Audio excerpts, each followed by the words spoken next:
So you want to get your creative work out there, right? You want people to see it, connect with it, maybe even hire you for it. But, how do you actually do that? Yeah.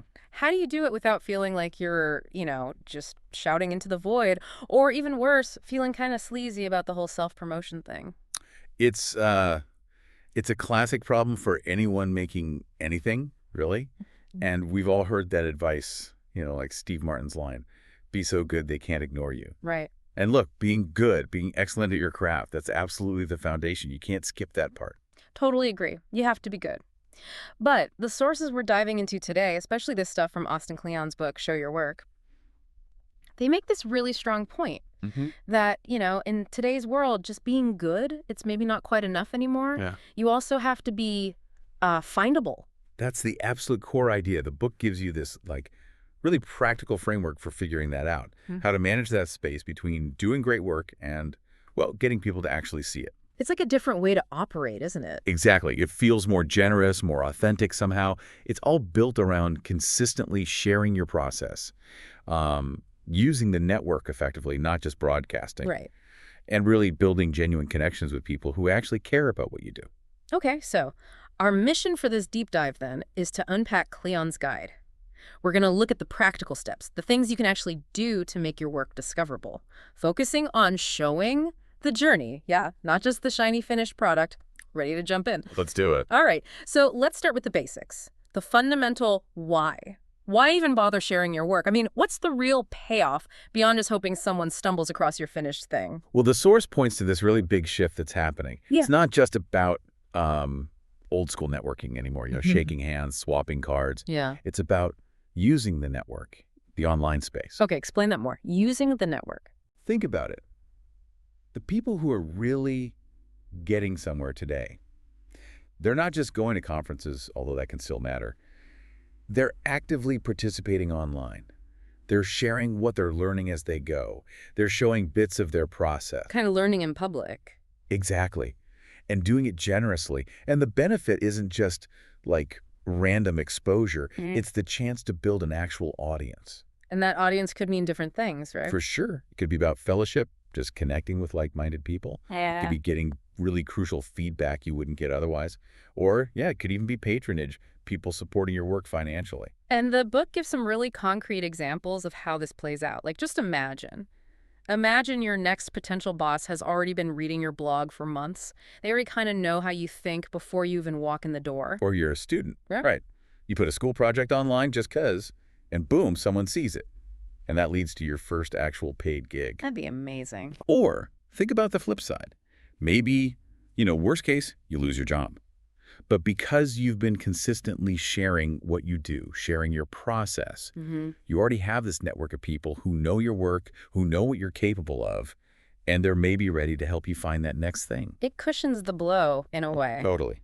Or what about that side project, that thing you're passionate about tinkering away on? By sharing how it's developing, you might build a following, and suddenly, maybe that side hustle isn't a side hustle anymore. It could become your main thing. These aren't just pie-in-the-sky ideas, then. They happen. They happen because people decided to make their work findable, to share the journey. It really shows how putting yourself out there consistently over time can open doors you just didn't expect. And this whole approach, it really pushes back against that old myth, doesn't it? The lone genius. Oh, definitely. That idea of the, tortured artist hidden away in an attic. Right, working in total secret until this big reveal of the masterpiece. Yeah, that creativity is this purely solo act. Kleon talks about something different, drawing on people like Brian Eno. He calls it scenius. Genius! I like that. It's a great concept.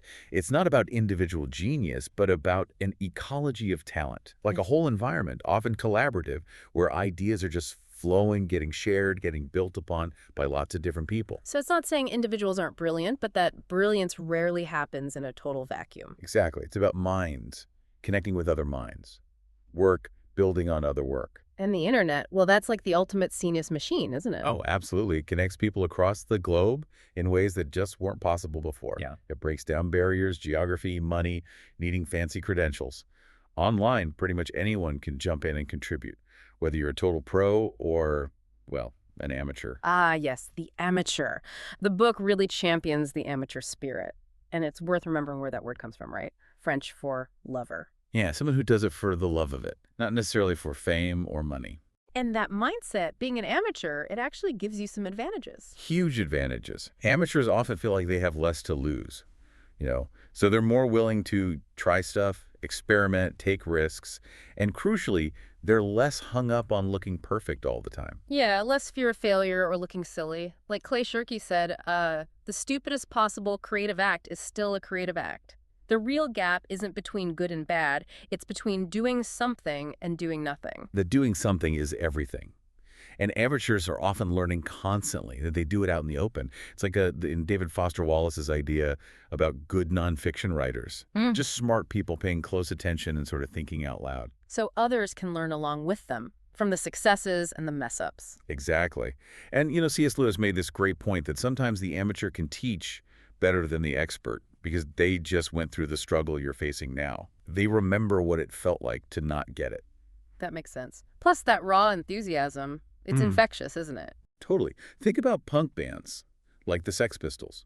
Maybe not technical wizards, but they made you want to pick up an instrument and just do something. Yeah. That energy. And that amateur spirit, that willingness to just jump in and learn, it feels pretty essential now with everything changing so fast. We all feel like amateurs sometimes. Absolutely. Staying open to uncertainty, like Tom York trying instruments he didn't know, or John Lennon saying he could get something out of any instrument, even a tuba, that's valuable. So, okay, if someone's listening and thinking, where do I start with this sharing stuff? What's a good first step? The book suggests something really powerful. Just commit to learning something new, but do it in front of others. Find your genius, find that group or community online, see what people aren't sharing, and maybe try to fill that gap. Doesn't matter if you're any good yet. Just share what you love. That seems to be the core advice. It attracts people who love the same stuff. Exactly. And speaking of what you love, people get so hung up on finding their voice. Oh, yeah, that's a big one. I need to find my voice first. But the book argues your voice isn't hiding somewhere out there. It's kind of already hardwired into you. It's your unique mix of everything, your influences, your experiences, how you see things. Right, so you don't find it by searching. No, you find it by using it. Just start talking about the things you care about, the things you love. That's how your voice gets stronger, clearer, both to you and to everyone else. The Roger Ebert example is just... Wow, so powerful. Isn't it? He physically lost his voice to cancer surgery, the tool he'd used his whole career. Devastating. But his response? Incredible. He couldn't speak, so he just poured himself into writing online. Blogging, tweeting about everything he cared about. Movies, life, politics. Just nonstop. He wrote that online. His real voice found expression. Yeah. That digital voice became his main way of connecting. Jenna Maslin said he blogged like his life depended on it. Because it is. Wow. It was about being heard or not being heard. Existing or not existing. It sounds dramatic, maybe, but there's a real truth there for the connected age, the book suggests. If your work isn't online, if people can't find it, in a way, it doesn't exist.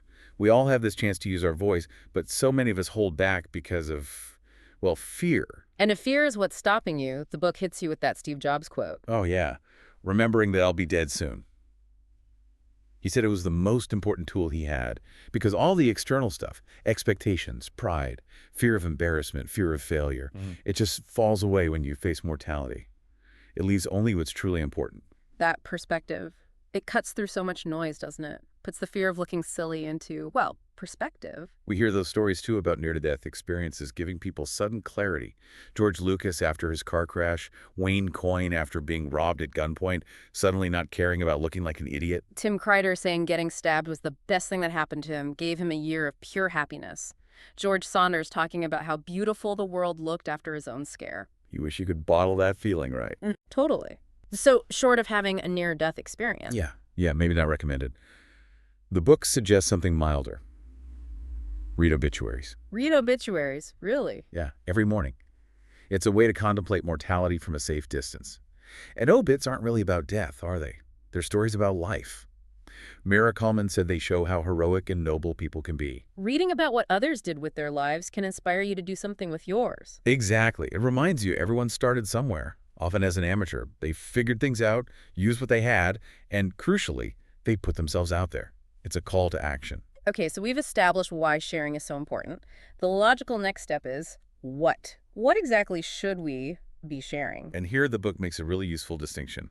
It's between the artwork, the finished thing, and the artwork, the process. Ah, like painting the noun, the thing on the wall, versus painting the verb, the actual doing of it. Precisely.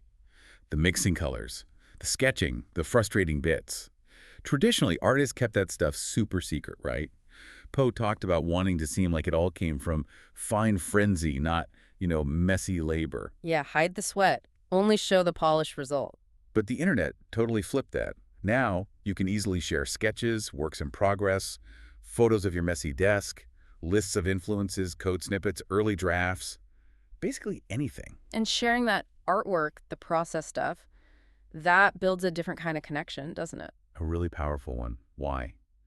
Because, well, humans are interested in other humans and what they do. As someone quoted in the book said, people really do want to see how the sausage gets made. We don't just want the finished product. We're curious about the journey. Yeah, audiences often want to feel like they're part of it somehow. And Brené Brown's work connects here too, right? That real connection happens when we let ourselves be seen, truly seen.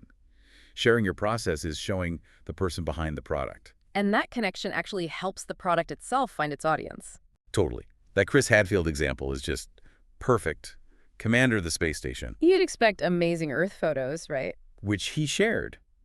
But he also shared the totally mundane stuff. How he clipped his nails in zero-G, how he brushed his teeth, how he fixed the space toilet. And people went nuts for it. Absolutely. My agent, Ted, apparently said he'd never watched plumbing repair on Earth, but in space. Fascinating. It got huge interest in what astronauts really do, day to day. Huge positive buzz for the Canadian Space Agency. He showed the process, not just the highlight reel. So you don't need a finished product to start showing your work. Not at all. The key is to become a documentarian of what you're doing. Just scoop up the leftovers, the scraps and residue, the notes, the sketches, the failed attempts. Turn that invisible work into something visible. David Carr's advice comes to mind. You have to make stuff. No one is going to give a damn about your resume. They want to see what you have made. Showing your work is showing what you've made. And the how-to is simple. Keep a work journal notebook, audio memos, take photos or short videos with your phone at different stages. A scrapbook, digital or physical. And even if you don't share it right away, just documenting helps you. You see your progress or lack thereof. You understand your own process better. And you build up this archive of stuff you can share later when you're ready. Okay, so we know what to share, the process, the documentation. Then comes how often. And how do we actually approach this sharing thing? Well, first, let's kill the overnight success myth. The book makes it clear that's usually years, maybe decades, of work behind the scenes. Thinking in years is overwhelming, though. Yeah, definitely. So the book focuses on the smallest manageable unit, the day. Ah, the daily dispatch idea. Exactly. After you do your work for the day, find one small piece of your process to share. Just one little thing, every day. And what you share depends on where you are, right? Totally. Just starting. Share influences, things inspiring you. Deep in a project. Share methods, a little snippet of work in progress, maybe even a frustration. Finish something. Show it, sure, but maybe also share the sketches that led to it, or lessons learned. Or if your work is already out there, share how people are reacting to it. Why is that daily thing so effective? Because it shows people what you're up to right now. Zia Frank had that great line. It's better than a resume. It's like getting the DVD extras while the movie's still being made. Yeah. Creates that real-time connection. And the format can be anything, really. Anything. Blog post, email, tweet, Instagram story, TikTok video, LinkedIn update, whatever fits the content. And crucially, wherever the people you want to connect with are hanging out. Right. Choose your platform based on your audience. Filmmakers on YouTube or Vimeo, writers maybe on Twitter or Substack, visual artists, Instagram, business folks, LinkedIn. And don't be scared of trying new platforms or using old ones in new ways, like Tommy Edison, the blind film critic, using Instagram. Unexpected, but fascinating. So when you're sharing, especially quick updates, what's the guiding principle? Stick to the work. The design site Dribble has the tagline, "What are you working on?" That's a good filter. The book puts it bluntly. Don't show your lunch or your latte. Show your work. Keep it relevant to your creative process. And crucially, embrace imperfection. Oh, absolutely.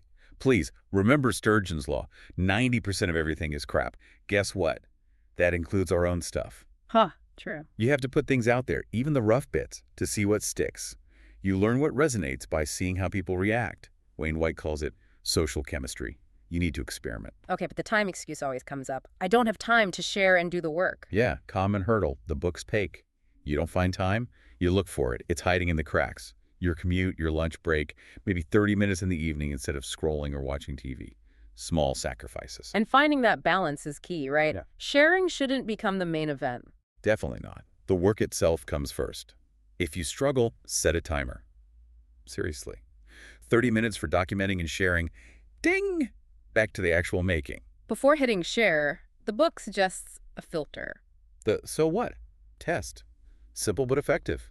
Ask yourself, is this actually helpful or entertaining to someone else, or am I just navel-gazing? And maybe the even tougher question. Would you be comfortable with your boss seeing this? Or your mom? That's a pretty good gut check. Yeah, it helps draw the line between sharing and oversharing. Because remember, online is public. Kevin Kelly. The internet is a copy machine. Once it's out, it's out. Lauren Saran's advice. Post as if anyone with power over your life might see it. So share imperfect work, yes, but maybe not the super raw, vulnerable stuff you're not ready for feedback on yet. Right. Be selective about what feels truly sensitive. And if you're unsure about something, let it sit. Walk away. Look at it again tomorrow with fresh eyes. The Save Draft button is your friend. The source also talks about stock and flow, which is a really useful way to think about this. Yeah, I love that concept. Flow is your daily stream. The tweets, the Instagram stories, the quick blog updates. It keeps you visible, reminds people you exist. Like a steady heartbeat. Exactly. And stock is the bigger, more durable stuff. The finished projects, the cornerstone articles, the in-depth tutorials, things that have lasting value and interest. And the key is that your stock often comes from your flow. Right. You collect and organize the good bits from your stream. Your daily dispatches are like a public notebook. You revisit them, spot patterns, see themes emerging in your own thinking. And when you see those patterns, You gather those little pieces, expand on them, connect them, and turn them into something more substantial. That's turning flow into stock. Like the ideas in Show Your Work itself started as tweets and blog posts. So small, consistent efforts build up into bigger things over time, and having your own space online is crucial for that stock. Absolutely critical. Social networks, they come and go. Remember MySpace, Friendster, but your own website, your own domain name, that's your home base, your digital HQ. Nobody can take that away from you. Kleon credits his whole career path back to his blog, which he started as a total unknown. It was his sketchbook, his lab, his gallery. His storefront, even a place to connect with others. So the advice is clear. Get your domain name. Get simple web hosting. It doesn't have to be perfect right away. Just get it started. Don't think of it as self-promotion. Think of it as self-invention. Nice. Fill that space with your work, your ideas, things you care about, and resist chasing every shiny new platform. Build your home base for the long haul. Patti Smith got that advice from William Burroughs, right? Build a good name, keep it clean, do good work. Eventually, that name has its own value. Exactly. Owning your own turf online lets you build that value without being totally dependent on fickle algorithms or platforms that might disappear. It's your domain. Okay, so we're sharing our process, documenting our work. What else can we share? The book talks about opening up your cabinet of curiosities. Yeah, sharing your tastes, your influences. It connects back to those historical Wunderkammer, those wonder chambers rich people had. Rooms filled with cool, weird stuff, artifacts, natural specimens, art. It showed off their curiosity. And we all have our own modern versions, right? Bookshelves, playlists, browser bookmarks, mental scrapbooks. Totally. And the book argues collecting and creating aren't that different. Jonathan Lethem, the writer who used to sell books, sees reading and writing on the same spectrum. They feed each other. Your taste shapes your work. But there's often that gap, isn't there? The Ira Glass thing. Oh, the famous Ira Glass quote. Yeah, your taste is killer, but your early work maybe doesn't quite live up to it yet. That gap can be frustrating. So sharing your tastes, the work of others you admire, is a way to participate, to connect even before your own work feels ready for prime time. Exactly. So ask yourself, what are you reading, listening to, watching? What art grabs you? What stuff do you collect? Who are your heroes? Who are you stealing from, consciously or not? Sharing that stuff reveals a ton about you. DJ Spooky's line, "You're only as good as your record collection. It's about the richness of your influences." And please, let go of guilty pleasures. If you like something, just like it. Share what you genuinely love, like Dave Grohl says. Be honest. And what about finding treasure in the trash? Yeah, like Nelson Molina, that sanitation worker in New York who built a whole museum out of stuff people threw away. Artists do that all the time, find gold in the overlooked, the discarded. Montaigne said, ordinary things can be miracles if you look closely. It takes courage to love your garbage. So when you find things that genuinely excite you, share them. Celebrate them. Be open about your taste, highbrow, lowbrow, whatever. Don't try to be cool. Just be honest. That's how you find your real tribe. And if you share anything that isn't 100% yours, there's a non-negotiable rule. Gotta credit your sources. Absolutely. It's not just polite, it's vital, Jeff Jarvis. Do what you do best and link to the rest. Because if you don't credit, you're not just ripping off the creator. You're robbing your audience too. They can't follow the trail. They can't discover more. You break the chain, you kill the genius. Good attribution needs context. Like a museum label. What is it? Who made it? How? When? Where? Why are you sharing it? And where can people find more? And even better, credit where you found it. Give a via link or HT for hat tip. Leave that breadcrumb trail so others can discover cool people and sources too. And online, the most crucial part of attribution. The hyperlink. People are lazy online, the book says. No clickable link. Most won't bother searching. An attribution without a link is almost pointless. The rule is simple then. If you can't find the source, if you can't credit it properly, don't share it. Full stop. This all ties into a fascinating point about story and context, the example of the two identical paintings. Oh, right. The Dutch master versus the modern forgery. From far away, maybe they look the same.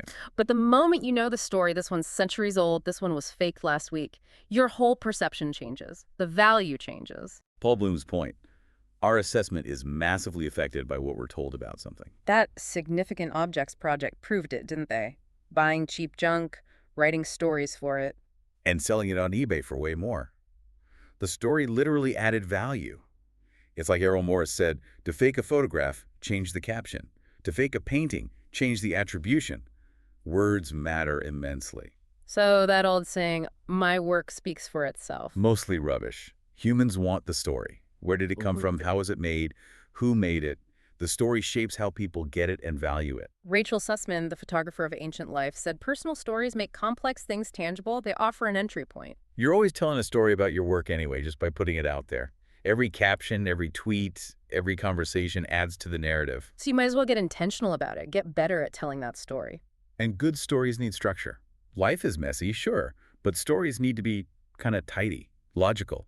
You might need to edit reality a bit or borrow a structure. Like simple ones. Fairy tale Mad Libs, Aristotle's beginning, middle, end.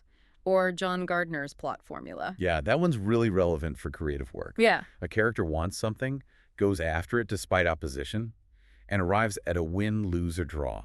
That's often the shape of making something. So you get an idea, you struggle to make it happen, you put it out there, and see what happens. Win, lose, or draw. And if you're sharing mid-process, just acknowledge that. Here's where I am, here are the challenges, done the ending yet. Be honest about being in the middle. Pitches are like that too, right? Stories with the ending left open. Totally. Act 1, Yeah. the past, what you've done. Act 2, the present, where you are, what you have. Act 3, the future, where you want to go and how the person you're pitching can be the hero and help you get there. So keys to telling good stories about your work. Know your audience, use simple language, ditch the jargon, be brief, write and speak clearly, and please, use spell check. Don't make it hard for people to understand you. Like any skill, practice makes perfect. Or better, anyway. Which brings us to that dreaded question. So, what do you do? Don't panic. See it as a chance to connect, not an interrogation. Have a simple, clear answer ready. And tweak it depending on who's asking. Can you explain it to a 5-year-old and your grandma? And tell the truth. Yeah, stick to nonfiction. Be honest about where you are, student, day job, looking for work. Orwell said autobiography is only trustworthy when it reveals something disgraceful, meaning honesty, even about the messy bits, builds trust. Have some empathy for the asker, too. They're probably just making conversation. Exactly. Be ready for blank stares sometimes, be patient, and crafting a bio. Same rules apply. Short, sweet, factual, no bragging, no buzzwords. Unless you are actually a ninja, a guru, or a literal rock star. Yeah. Leave those words out, just the facts. Okay, moving on to another part of engaging the network, teaching what you know. Yes, Annie Dillard's line, keeping knowledge to yourself is destructive. Share it. The Aaron Franklin BBQ example is brilliant here. Super famous BBQ guy. Runs one of the top spots in the world. And yet he shares everything. Online tutorials, videos, cookbooks. Well, does that just create competitors? That's what you'd think. But he says, look, the technique is simple, but the real mastery, that takes years of feel, intuition. Knowing how he does it doesn't mean you can instantly make his brisket.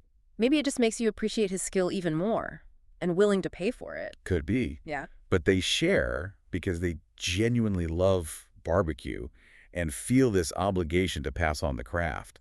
It's generosity, not calculation. So apply that to your own field. What are your recipes? What techniques, tools, insights from your process could you share? A great tip from the book. Teach something right after you've learned it yourself. Share reading lists, resources, make little tutorials. Walk people through something you just figured out. Kathy Sierra. Make people better at something they want to be better at. Teaching creates value for others, generates interest in your work, makes people feel closer to it. And the payback for you is huge. You learn better by teaching. And like Christopher Hitchens said, putting your ideas out there brings you into contact with people who give you a free education that goes on for a lifetime. But there's a dark side to engagement. The book warns, don't become human spam. We all know this person online, right? Yeah. Only shows up to plug their own stuff. Never participates, never listens, just broadcasts. Like the writer who submits to journals they've never even read. Dan Chan said they deserve rejection. They don't want your ideas, just want to push theirs. Act like the world owes them. It's amazing how even successful people can fall into that self-absorbed trap. But the really smart creators, they're not just looking for fans. They want collaborators, co-conspirators. They see their audience as potential partners. They actually want feedback. That story about Adrian Young and William Hart is amazing. Isn't it? Young just tweets about loving Hart's band, the Delphonics. Hart sees it, they connect, and end up making an album together. Shows the power of just being a genuine fan yourself. So if you want fans, be a fan first. Exactly. Be a good citizen in the communities you care about. Don't just push, pull. Share others' work. Be an open node, as Blake Butler called it. Give to get. Notice others to be noticed. And sometimes, just listen. Don't be human spam. Please don't. And related. Stop obsessing over follower counts. It's a vanity metric. Focus on quality, not quantity. Jeffrey Zeldman. Aim for hearts and minds, not eyeballs. Right. Don't waste time trying to game the system. Want followers. Be someone worth following. Lawrence Weschler said interesting people are just deeply interested people. Project Curiosity. Ultimately, real connections grow naturally from doing good work, right? Not forcing it. Steve Albini said it. Connections come from getting good at what you do. Make stuff you love, talk about stuff you love, and your people will find you. It's simple, really. And some basic online etiquette rules. Yeah. Don't be creepy. Don't be a jerk. Don't waste people's time. Don't ask for too much from strangers. And please, please, please don't ask people to follow you back. The book calls it the saddest question on the internet. Accurate. So true. Oh, and the book also has the vampire test. Ah, yes. Inspired by Picasso apparently draining everyone's energy except Brancusi, who avoided him. The test is simple. After you hang out with someone or engage with an online space or even do a certain job or hobby, how do you feel? Drained, depleted, like your life force got sucked away. If yes, they're a vampire. Bingo. If you feel energized, they're not. The rule. You can't cure vampires. Banish them from your life. Protect your energy. Okay, but putting work out there inevitably leads to criticism. Good, bad, sometimes ugly. You gotta be ready. Mike Montero talks about learning to take a punch in art school critiques. Brutal, but it built thick skin. Helped him not take it personally. How do you build that resilience? The book has steps. First, relax. Breathe. Fear is often just imagination running wild. Yeah. A bad review isn't fatal. Nobody died from bad criticism. Yeah, Seriously. Second, strengthen your neck. Yeah. Practice. Put out lots of work. Get criticized more. You start to realize words on a screen, someone's opinion. It can't actually hurt you physically. Third, roll with the punches. See criticism as potential fuel. Sometimes the stuff people hate is the most interesting part. Maybe lean into it. Make something they'd hate even more. Haters can be a badge of honor sometimes. Fourth, protect your vulnerable spots. If something feels really raw, okay, maybe keep it private for a while. But don't let fear of embarrassment stop you from sharing anything. Colin Marshall called that a form of suicide. You need some vulnerability to connect. And fifth, super important, keep your balance. Crucial. Remember, your work is something you do. It's not who you are. Stay grounded. Spend time with people who love you, regardless of your creative successes or failures. And when feedback comes in, consider the source. Absolutely. If it's from someone who doesn't care about you or your work anyway, their opinion probably isn't worth much. And then trolls. Ugh. Trolls provoke, they don't help. Rule number 1, do not feed the trolls. Don't engage. Usually they just get bored and go away if you ignore them. Kleon shares that story about a troll magnifying his own self-doubt about being a father and an artist. Yeah, which points to the truth. The worst troll is the one inside your own head. The voice of self-doubt. External trolls just amplify that. So practical steps for external trolls. Block button. Delete comments. Like his wife said, if someone took a dump in your living room, you wouldn't leave it there. Delete the nasty stuff. Clean house. You could even turn comments off on your own site. Totally. Galleries don't have comment sections on the paintings. Books don't have them on the pages. Let the discussion happen elsewhere if it stresses you out. Okay, last big piece of this. Finding your people, your community. Yeah, finding your kind, as Henry Miller called it, part of the creative journey. That story about R.A. Dickey and the other knuckleballers is great. Isn't it? This tiny, weird fraternity. They share secrets freely, feel this greater mission to pass it on. Totally unlike other pitchers hoarding their techniques. Your real peers might just be a small group, people who share your weird obsessions, your mission, mutual respect. And you got to nurture those relationships, praise their work, collaborate, show them stuff early, share your secrets with them, keep them close. And while online is great, connect in real life too. Yes, IRL, Susan Sontag, Attention Connects You, Rob Delaney. Nothing really replaces face-to-face. Meeting online friends in person can be amazing. You skip the small talk. Yeah, you already know the important stuff about them. You can jump right into the deep end. Meetups are good too. Online groups, gathering offline. Less pressure than regular networking, maybe. Often, yeah, because you already know people's work. Or start your own meetup if one doesn't exist for your niche. Even just one-on-one. Coffee, lunch, gallery visit. Simple stuff. Meeting online is awesome. Meeting IRL, often even better for cementing those connections. And the book wraps up with a really simple, powerful idea. The long game. Which basically means stick with it. Persistence. Keep doing the work. Keep sharing. Keep showing up. Day after day. So let's pull this all together. Kleon's whole approach in Show Your Work. It's not about becoming some kind of pushy salesperson for yourself. No, it's an alternative. Built on being generous, showing your process, learning in public, connecting genuinely, being resilient, and just sticking around. We've covered so much practical stuff. Documenting your work, the daily dispatch, sharing influences, crediting sources, telling stories, teaching, being a good online citizen. Not being human spam? Definitely not being human spam. Learning to take criticism, finding your peers, connecting offline. Doing things this way, it helps you become findable, helps you connect with your audience, the people who will actually get what you do, helps you improve, helps you build real relationships. It's about making your work and maybe yourself visible, allowing yourself to be seen. Kleon ends with a real kicker, though, a thought that sticks. He suggests, basically, if your work isn't online, it doesn't exist. Whoa.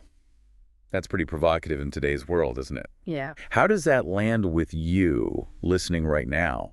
Does it feel true? Does it challenge how you think about putting your creative stuff out there? And thinking about that and everything we've talked about, what's just one small piece of your work or your process or something you learned today? What's one small thing you could share online, maybe even right now, using one of these ideas? Something to think about.